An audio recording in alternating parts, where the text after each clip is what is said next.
Halo, salam satu data. Hari ini Mimin akan menjawab beberapa pertanyaan terkait contoh kasus P3K Guru. Sebelum kita bahas materi ini, bagi teman-teman yang menyaksikan channel Salam Satu Data, jangan lupa untuk like, share, dan subscribe channel ini agar tidak ketinggalan informasi penting terkait kependidikan dan kepegawaian. Nah, ini ada pertanyaan dari beberapa teman-teman terkait kasus-kasus yang dialami pada P3K Guru tahun 2022. Ini kasus pertama ya, mungkin teman-teman juga ada pertanyaan. Jika ada pertanyaan silakan komen di kolom komentar, nanti akan kita bahas satu persatu. Kasus pertama, sekolah ABC ya, salah satu sekolah berarti membuka satu formasi untuk guru kelas. Di sekolah ABC terdapat dua guru kelas bernama GK dan KG. GK merupakan guru kelas yang lulus passing grade ya, ini berarti statusnya sudah P1 ya. KG merupakan guru kelas yang tidak lulus passing grade. Nah, ini jika statusnya adalah KG ini adalah tidak lulus passing grade, nah berarti dia mungkin jika sudah 3 tahun Anda di Dapodik atau 6 semester, itu berarti masuknya kategori P3 saat ini ya. Sehingga yang menempati formasi di sekolah ABC adalah GK. Nah, ini sudah spesifik berarti ya, GK ini diterima. Pertanyaannya adalah apakah KG bisa mendaftar di sekolah lain? Nah, ini pertanyaannya adalah apakah KG bisa mendaftar sekolah lain? Jawabannya bisa bervariasi ya. Yang pertama adalah kita harus melihat KG ini prioritas berapa. Harusnya KG ini, jika kasusnya adalah saat ini di negeri, berarti KG ini berarti masuknya prioritas 3. Kita anggap saja KG ini adalah prioritas 3 ya. Dia sudah di Dapodik lebih dari 3 tahun. Jadi kita anggap dia KG ini adalah prioritas 3. Jadi untuk KG ini tetap bisa mendaftar di sekolah lain di dalam instansinya ya. Di dalam instansi itu maksudnya di wilayah kerjanya sesuai dengan jenjangnya, apakah Dikmen atau Dikdas. Nah, jika yang bersangkutan ini misalnya ngajarnya di SD, nah dia itu bisa memilih di formasi di instansinya yang memang membuka formasi P3. Jadi jika ditanya KG bisa mendaftar di sekolah lain, nggak bisa. Jika di instansi itu membuka formasi untuk P3 dan itu linier dengan ijazah dan mapel yang diampu KG itu di Dapodik. Misalnya di instansi KG ini membuka guru bahasa Inggris. Nah, KG ini adalah guru bahasa Inggris dan di mapel Dapodiknya mengajar bahasa Inggris. Jadi dia bisa melamar di sekolah lain. Tapi jika di instansi itu untuk P3-nya tidak dibuka formasi bahasa Inggris, maka jawabannya si KG ini tidak bisa mendaftar. Nanti mohon maaf formasinya tidak tersedia ya. Jadi ini jawabannya seperti itu. Jadi harus dicek dulu statusnya apa. Kalau sudah P3, cek juga P3 di instansi itu dibuka nggak formasinya. Jika dibuka, cek lagi, kembali turun lagi ke ceknya adalah apakah linearitas ijazahnya sesuai dengan mapel yang diampu pada Dapodik. Ini jawaban untuk kasus yang pertama. Ini ada yang kedua ya, contohnya sekolah ABC membuka satu formasi guru IPS. Ini jelas ya. Di sekolah ABC terdapat dua guru IPS bernama GK dan KG. Keduanya tidak lulus passing grade tahun 2021, berarti tidak ikut ya. Keduanya memiliki ijazah sarjana pendidikan IPS. Ini kasusnya sama, berarti guru IPS ijazahnya IPS sama-sama tidak lulus passing grade. Siapa yang bisa mendaftar pada formasi tersebut? Apakah yang tercepat mendaftar yang bisa menempati posisi formasi tersebut, atau keduanya bisa mendaftar pada formasi tersebut?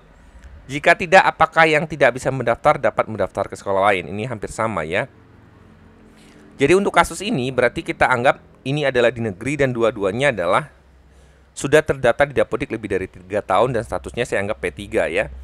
Dan di sini berarti sudah ada formasi itu guru IPS.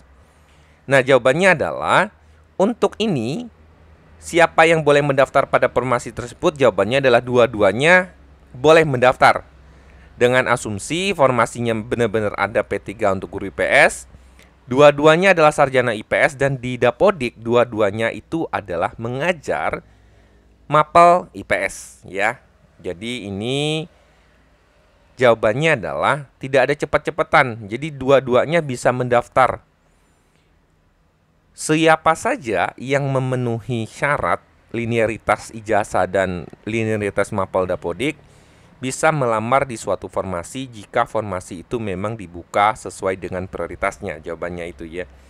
Jadi untuk kasus ini jawabannya dua-duanya bisa mendaftar. selama linearitas ijazah dan mapel dapodik sesuai. Tidak ada istilah cepat-cepatan.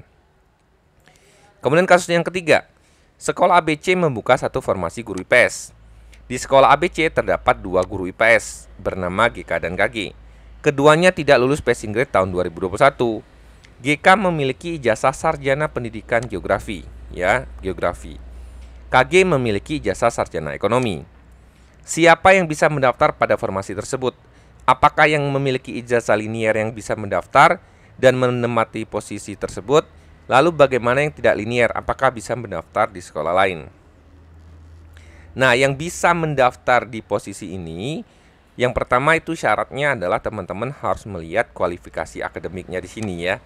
Jadi teman-teman bisa lihat, misalnya di situ apa? Pendidikan geografi ya. Teman-teman silakan cari di sini. Nah, di sini ya. Di sini ada geografi, teman-teman cari yang pendidikan geografi ya berarti ya. Nah, di sini kalau teman-teman lihat, pendidikan geografi itu linier dengan SMP IPS. Jadi, di sini ini linier dan ini bisa ya untuk pendidikan geografi. Nah, tinggal teman-teman cari untuk yang ekonomi di sini apakah linier juga dengan IPS atau tidak. Jadi jawabannya adalah siapa yang bisa mendaftar di formasi tersebut? Jawabannya jelas. Yang linier, tetapi tidak hanya linier ijazah, tetapi linier juga dilihat di dapodiknya mengajarnya linier tidak gitu ya. Jangan-jangan misalnya gini, guru bersangkutan ini ngajarnya ijazahnya geografi, tapi ternyata ngajarnya misalnya berbeda jauh ya, misalnya ngajarnya matematika atau biologi gitu ya, tetap aja, atau seni budaya lah misalnya. Nah, ini tetap aja tidak bisa mendaftar karena yang linier cuma ijazahnya, sementara sampai saat ini mapel dapodiknya tidak linier gitu ya. Jadi jawabannya itu. Yang bisa mendaftar itu syaratnya ada 2 ya untuk P3 linier saat ini ya, karena ada tambahan untuk melakukan linearitas dengan mapel yang diajar di dapodik. Jadi jawabannya itu. Lalu bagaimana yang tidak linier? Apakah bisa mendaftar di sekolah lain? Jawabannya bisa jika yang tidak linier itu di sekolah lain ada formasi yang sesuai dengan ijazah dan mapel dapodik yang dia ampu ya. Jadi jawabannya bisa gitu. Selama memang ada formasi di sekolah lain yang memenuhi syarat itu. Jadi ada 2 yang harus terpenuhi saat ini ya. Yang pertama adalah ijazahnya linier dengan mapel yang diajari dapodik, dan yang kedua ada tidak formasi yang tersedia. Walaupun ijazah dan mapel di dapodik sudah tersedia, sudah linier, ternyata formasi tidak tersedia atau tidak dibuka. Jadi tetap saja tidak bisa ya. Jadi cross check yang pertama adalah cek dulu apakah formasinya tersedia. Jika tersedia, cek lagi apakah ijazah saya itu memenuhi syarat linearitas. Jika memenuhi, cek apakah di mapel dapodik saya juga memenuhi sesuai dengan linearitas ijazah saya. Dan satu lagi bahwa di dapodik teman-teman itu gitu ya, pastikan memang jam mengajarnya termapping oleh operator dapodiknya ya. Jadi pastikan bahwa teman-teman itu memang sudah mengajar di dapodik dan jamnya itu termapping dengan baik dan benar. Karena Mimin menemukan kasus ada guru yang merasa dia linier, tetapi ternyata jam mapel di dapodiknya tidak di mapping sehingga tidak tersinkron gitu.